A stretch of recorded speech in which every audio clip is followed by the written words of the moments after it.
И всю эту большую программу теперь реализовать придется команде Минстроя во главе с новым руководителем Фаридом Ханифовым. Сегодня его Алексей Песошин представил коллективу. Напомним, на прошлой неделе в связи с кадровыми изменениями на федеральном уровне Ирик Файзуллин получил должность первого заместителя министра строительства России. Мне сегодня легко представлять, да, то есть, потому что вы все знаете, как Ирик Анварович, так и Фарид Мударисович. Что пожелать? Пожелать, Ирик Анварович правильно сказал, раскачиваться некогда, только вперед. Фарид Мударисович.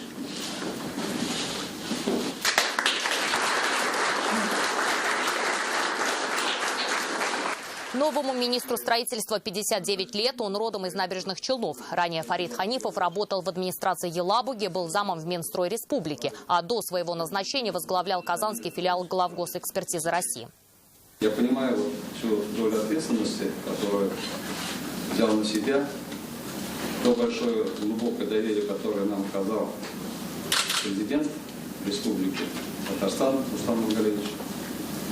Нам с вами вместе продолжать ту работу, поступательную работу нашего министерства, нашей отрасли,